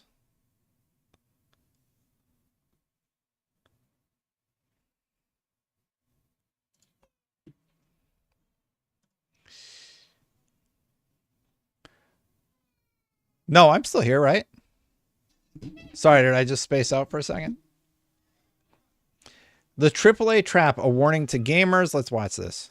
So I've been thinking a lot about AAA gaming recently, and one of the things that kind of interested me so much that I actually wanted to get on camera was this funny little idea of corporate capitalism and how AAA studios can take your favorite games and extract as much money out of you as possible, putting in the least amount of effort to actually make the game. You know, just some cynical existential dread kind of stuff, like normal weekday things. I truly believe that what we're I don't think he is. I don't think this is about that thing. experiencing right now is a bursting of the AAA bubble, a separation of corporate-made, passionless money grabs from the smaller but still incredibly fun and affordable games from AA studios and below. So I want to talk about the corporate structure of game companies for the 3rd time on my channel, and how these corporations don't care about you, they care about money. That's absolutely true. Like, everybody should remember that. The company, these companies, the game companies, they want money. That's why they exist. So don't ever forget that at the end of the day. That's why brand loyalty, just be careful with it, because like if they're doing positive things, sure. We're the ones being marketed to, though. Take products you love and squeeze the most profit that they can out of it while minimizing costs on development effort. And to me, it's extremely important that we keep talking about this in the gaming space, because we as gamers are extremely susceptible to being taken advantage of. We identify ourselves based on the games that we like.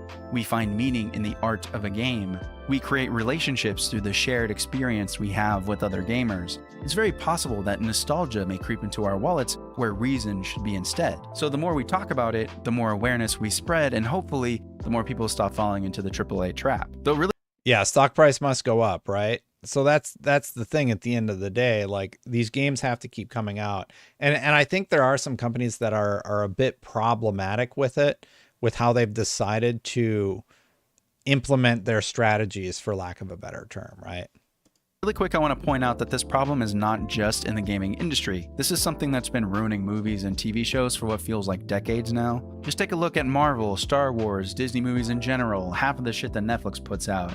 It's unfortunate, but a lot of these big budget films are turning into corporate mush. By the I agree, actually. I do think that a lot of the stuff out there right now, I don't know what's going on, but it has definitely been less than stellar. Larian has discussed how a lot of the things happening in the industry are avoidable, and many people have just talked about, like, stop making the dumb mistakes you keep making. Real quick, did you hear about CD Projekt Red response to Skull and Bones quadruple A game? CD said they are going to make 5A games.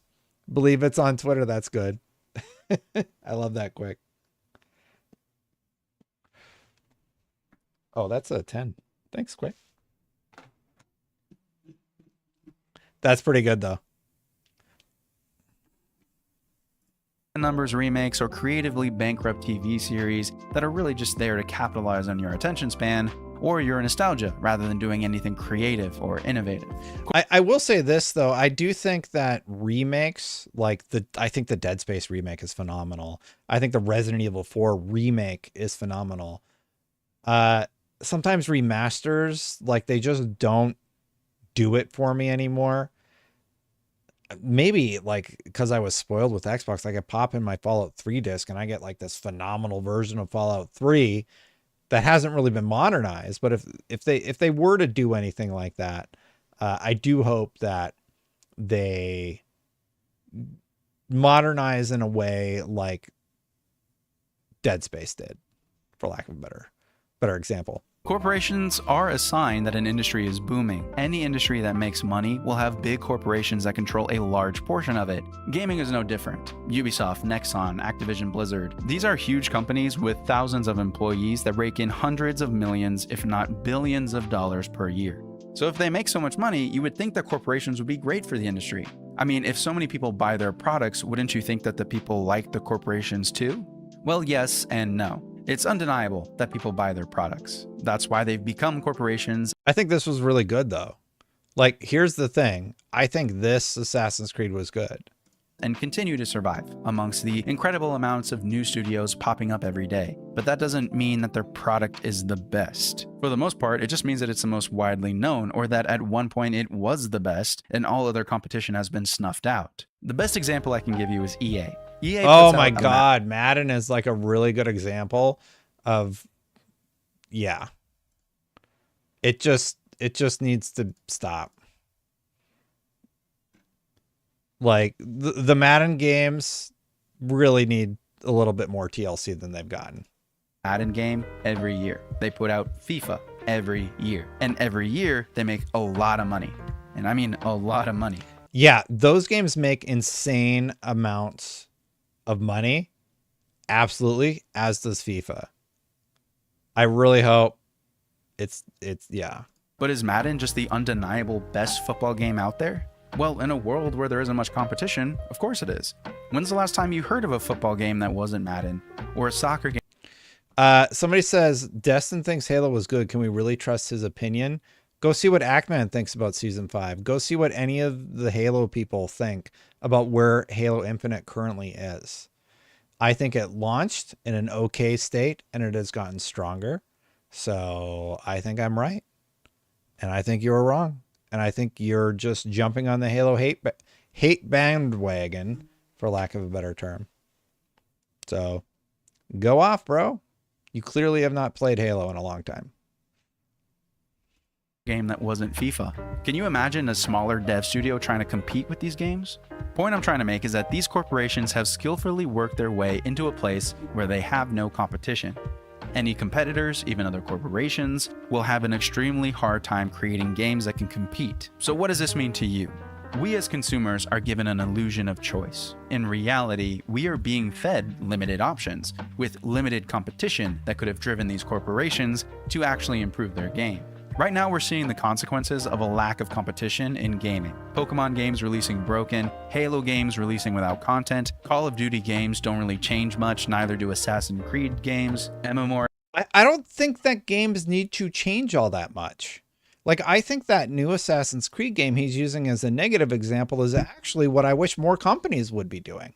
Do you wish that Rocksteady had released another Batman game like that leaked one that used the Nemesis system and stuff? Or do you wish that they released Suicide Squad? Because I'll tell you which one I would have preferred and I would have bet my money on.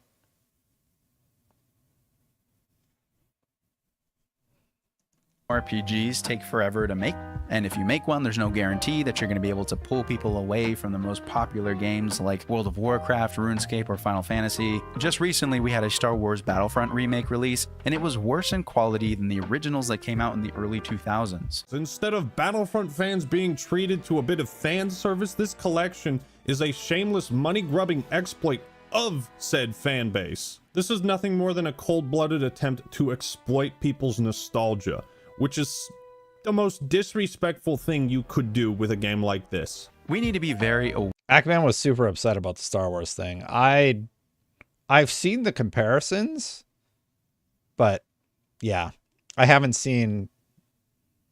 I think the main issue people had with that game was that the Star Wars game online was garbage, the remake. And they did some weird things with how they decided to up-res like the single player component. So yeah, aware of the fact that gaming companies are not worried about whether or not you are happy with your choices of games. They aren't going to go the extra mile beyond their planned budget just to make sure that the game they're making is perfect. Everything is calculated. Gaming companies are only worried about making as much profit as they can with as minimal of costs as possible. Now you may say, but Jack, some game studios love their fan base and are constantly communicating with their fans to give them what they want. That's true. Don't they actually care? Yes, the companies do care about what you think. No, they don't do that because they care about you specifically. They will develop the game to your liking because if enough people agree with you and stop buying their game, it's beneficial for them to do what you're asking and get people buying again. This is an example. I think he's right to a point. I actually do think that developers care what gamers think, sometimes to their own detriment. Like the fact that we have a lot of devs listening to people who want native 4K 60 on the PlayStation 5. It's just like, that's not possible. And then like you get a studio like the people who made Returnal, who are just like, yeah, we did 1080p and like it gave it a cool look. Like artistically, this is what we were going for. And we have a locked 60 frame rate. So yeah, I think there's a lot of muddled messaging between developers and their fans. Example of aligned interest. But to say that like they don't care what you think, I think sometimes they don't, sometimes they do. It's not like a blanket statement you can say about every dev. See, corporations will basically align themselves with whatever social cause or whatever gaming trend makes them the most money. Why do you think WB Games is doubling down on live service models, even though Suicide Squad killed the Yeah, I feel like what happened. Here's my 2 cents about what happened with Rocksteady Suicide Squad, which I do not like. I think WB got involved, and I think they have no idea how to make a good game, and they allowed them to make the Suicide Squad game, and it is a massive failure about leadership, and I'm very saddened by Justice it. League was pretty much a disaster. It's because the live service model has proven to be the safest investment for a hefty return. Sir, the game isn't even fit. Whoa, hold up. I think live service games are not a safe investment whatsoever. There are more examples of failures in the live service genre than there are successes. Helldivers 2 was a success. Gran Turismo 7, I guess you could put in there. Like Destiny was a success, but how many successes have there been in the live service space? And separately, I do think live service has to be a bigger problem to develop for than any other genre. It has to be like super expensive to make. So I don't think it's safe.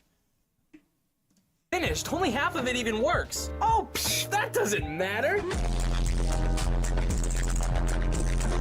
The reason smaller studios can't get away with stuff like this is because they need their interests to align with customers more often in order to get customers to buy their product. They are the underdog, the new people on the block. They need to make sure their game is good enough that the player base sticks around instead of going to the other AAA options that had a much larger marketing or production budget.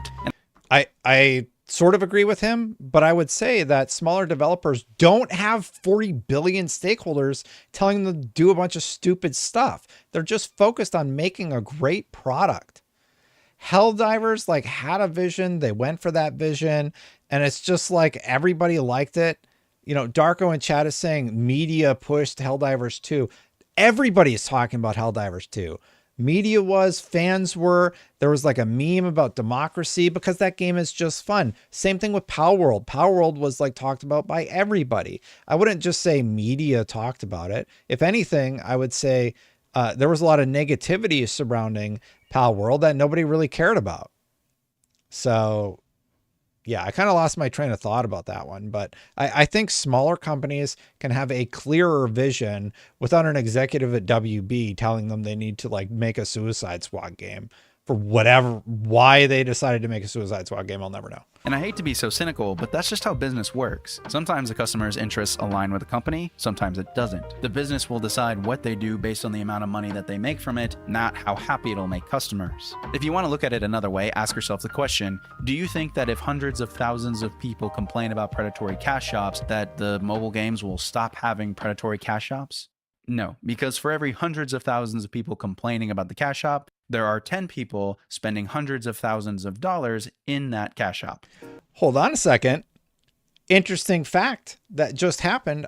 China actually made legislation that will no longer allow predatory practices in mobile games, where like your percentage rates and everything's have to change. And there's some thoughts that the EU could be next. So enough people were upset about it that China was the first one to actually have a W out of all things, right? Potentially the rest of the industry could follow suit. So yeah, actually, I disagree on that one. And loot boxes were so problematic that legislation had to be made.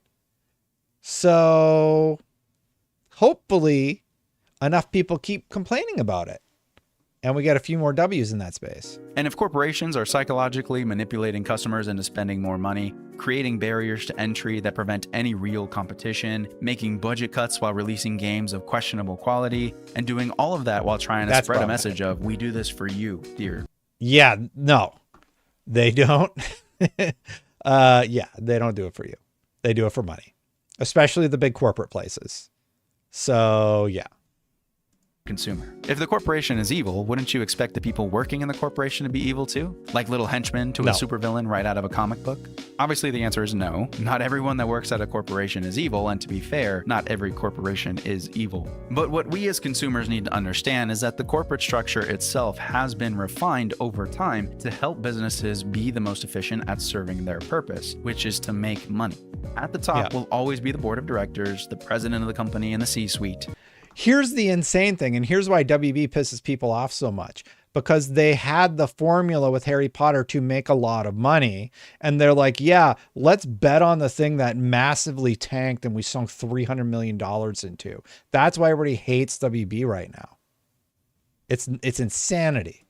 These guys make all the decisions, and most of the time, their job is not to care about games, it's to care about the welfare of the business. But does this make them... That's why Larian is such a huge W of a company, because everybody there cares about making the best game they possibly can. Evil?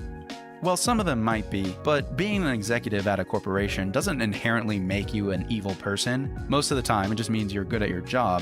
On my business card, I am a corporate president. In my mind, I am a game developer, but in my heart, I am a gamer. Yeah, there's people that do hit all hit all the positive tenets, right? And there are examples of people that do care about the craft.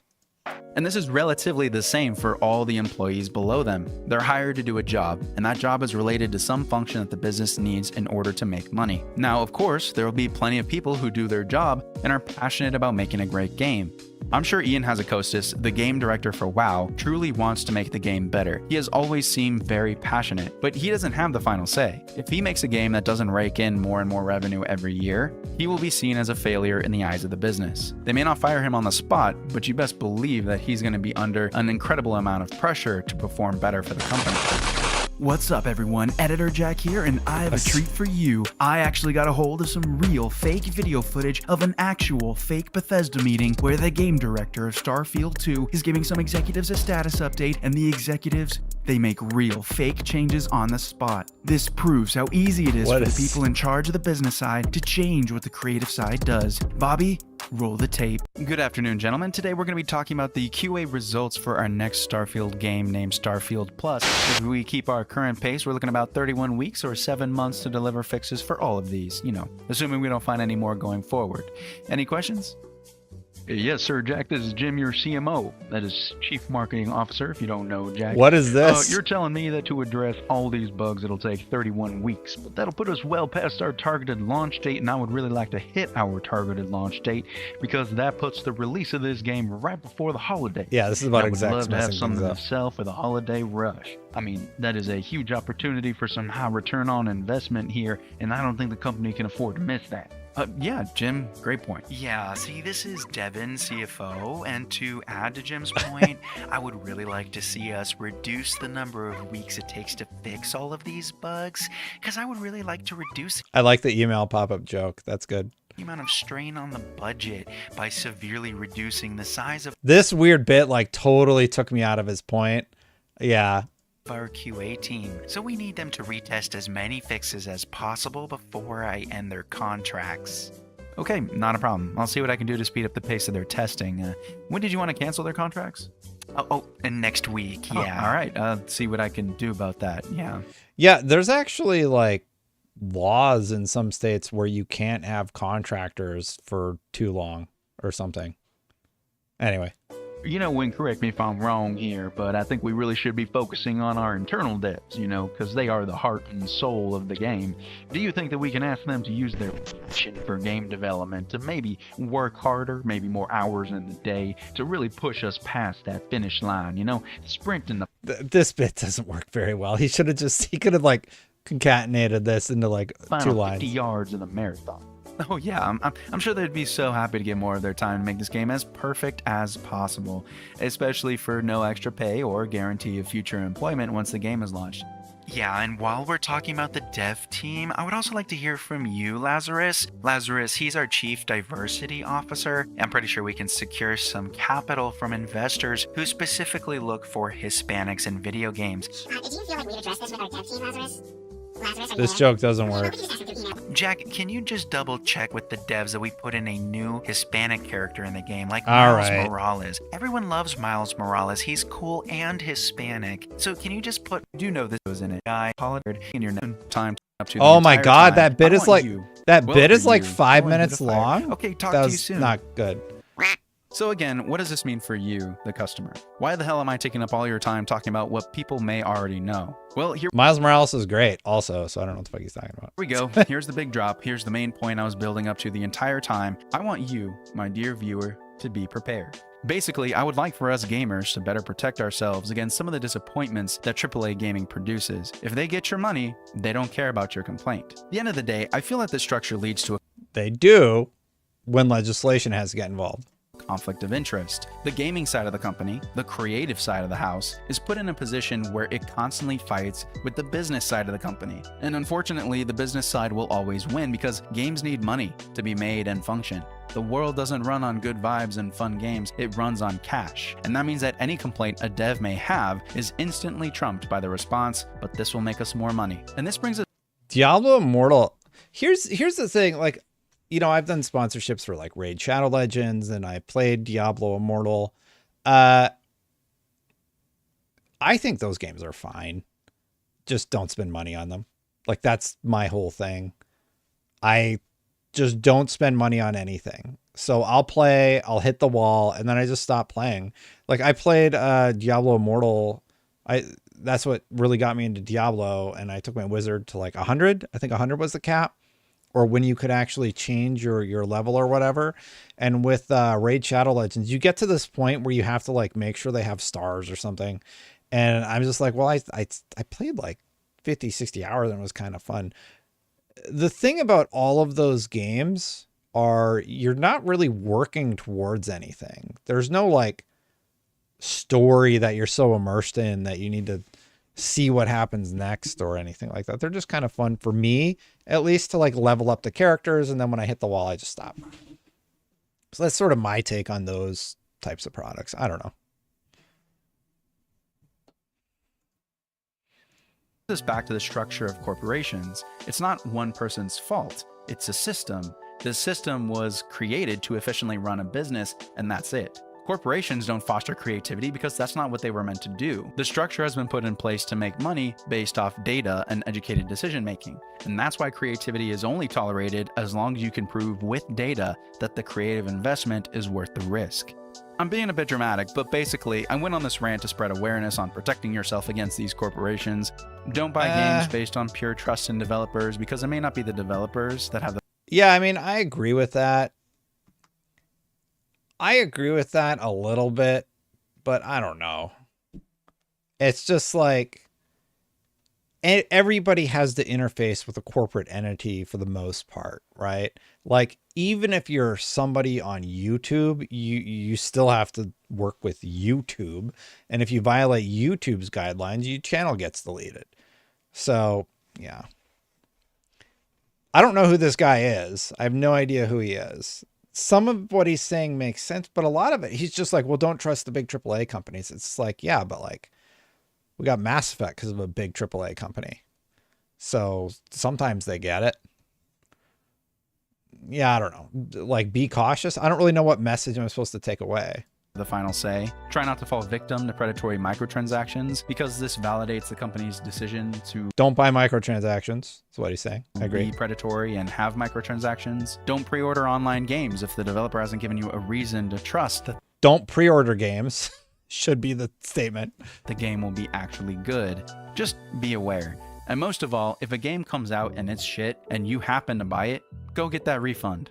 Even in live service games, if the game is broken or not fun, don't just sit on it. Don't trust that the developers will eventually make it good. Refund the game and then buy it again when it gets good. Anyway, I turned this into more of a rant than I had hoped, but I still think that it's an interesting conversation to have with you all. I would love to hear your take on the gaming industry and how corporations can better foster creativity and innovation in games, rather than what they're meant to do right now, which is make a lot of money. But most importantly, I hope you enjoyed the video. Leave a like if you liked it, and subscribe for more content. Well, the video, I don't know, man. That video is sort of weird, actually. A warning to gamers? I don't really get it, honestly. Don't buy like, the whole video amounts to don't buy microtransactions and don't pre-order? Pre-order matter before digital. Well, right now they use pre-orders as like an upselling tactic, right? So Filaroni. I don't really have a strong take on this. I don't feel like, I don't really know what to take away with it from the video, I guess.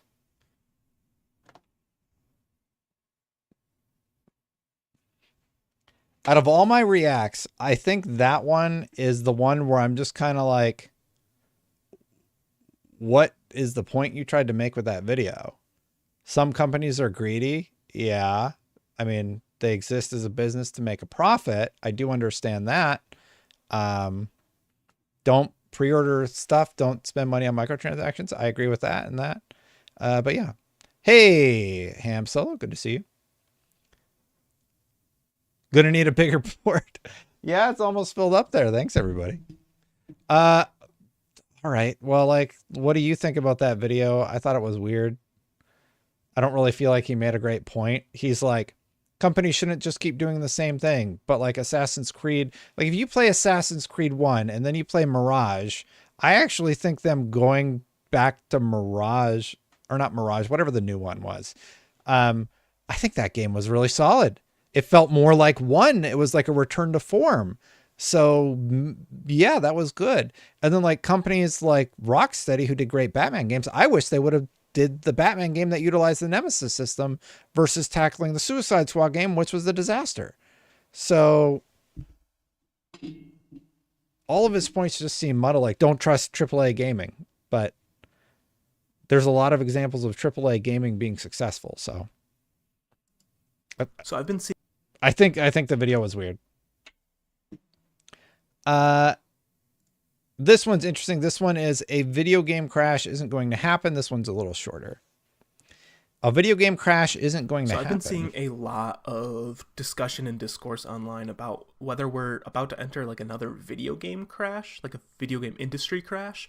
And I don't think that is quite true. I just want to make a quick discussion video on it, just talking about it. But I think it's less that the video game market is heading for a crash, and I think it's just consumers are getting smarter with their money. Let's face it, a lot of these big established AAA studios, they have been really pushing the envelope on what it is to call a game and what is an acceptable amount of monetization. Like, everyone knows loot boxes suck, microtransactions aren't fun. I would rather just pay $60 for a game and then just play it and not have to worry about any extra stuff. But obviously, that hasn't been the case for a It's $70 now, but yeah. while for most of these big developers. There's obviously, some developers that still have some respect for themselves, I guess. They would rather just put out a good game with one price tag. I mean, we look at like something like Elden Ring.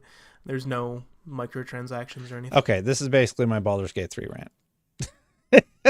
Okay, I'm not going to do that one. I feel like he's just saying all the same stuff that good headlines, but it's also just a clip out from his stream. I don't know. I don't want to do that other video. Like, I just kind of ruined my React flow that I was in.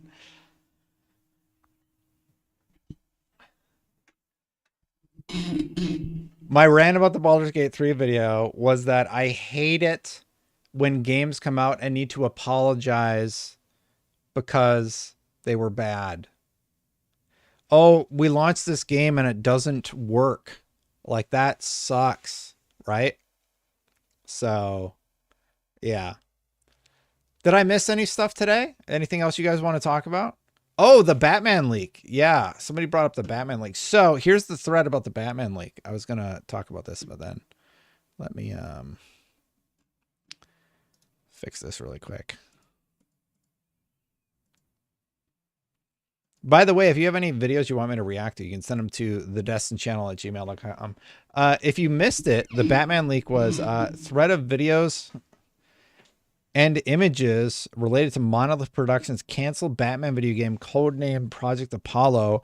Basically, this thing was supposed to use the Nemesis system where Batman would fight characters out in the open world. It was based in the Nolan universe. And then Batman would either lose to that character and then it would build up its own crime organization, basically, or he would defeat the character and move on. But a Batman game with the Nemesis system would be great. And there's rumors that it's going to be utilized in the new Wonder Woman game. That is really, really exciting stuff. So these are some of the images that we got actually out of the reports. Like, here's Christopher Nolan's Batman, and you can see the mini map and everything. The cowl does not make the monk. That's a protection quest. Looks like it had like a first person mode, a scan mode. So a lot of the things that we are used to.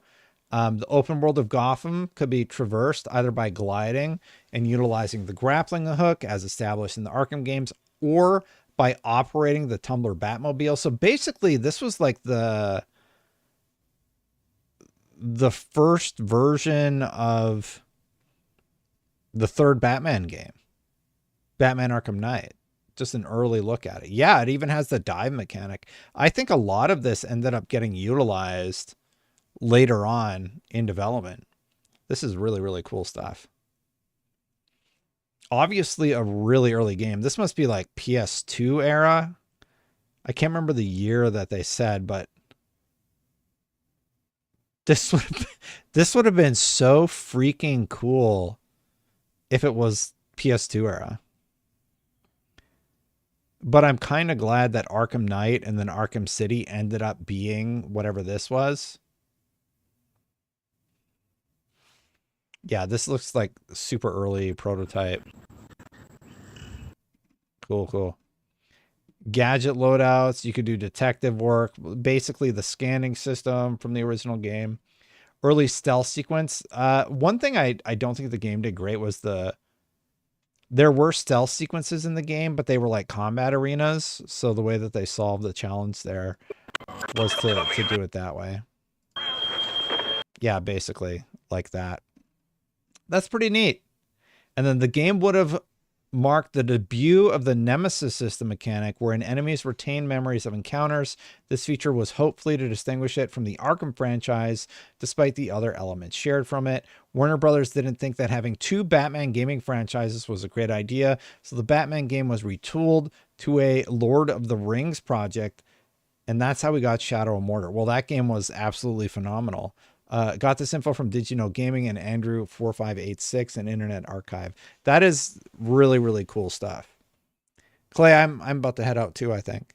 Thank you so much for watching, everybody. We had a lot of concurrence. I think it was a good stream. Let me know what you think about the recordings that I did and anything else that I might have missed. But I think I'm going to go hang out with the kiddos and family for the rest of the day. This was really, really fun. And I appreciate y'all. Take off the headphones. Anyway, thanks for watching, everybody. Hit that subscribe button. Hit that bell. If you have watched this far, I do appreciate you. I really appreciate the members. And I'm going to have to add a whole bunch of new members because 10 memberships were gifted today. Thank you so much to all of the members. If you want to become a member the normal way, you can click that join button right down there. I'm going to get out of here, but check out my opinion piece right here, and I'll see you for the next one. Bye for now, everybody.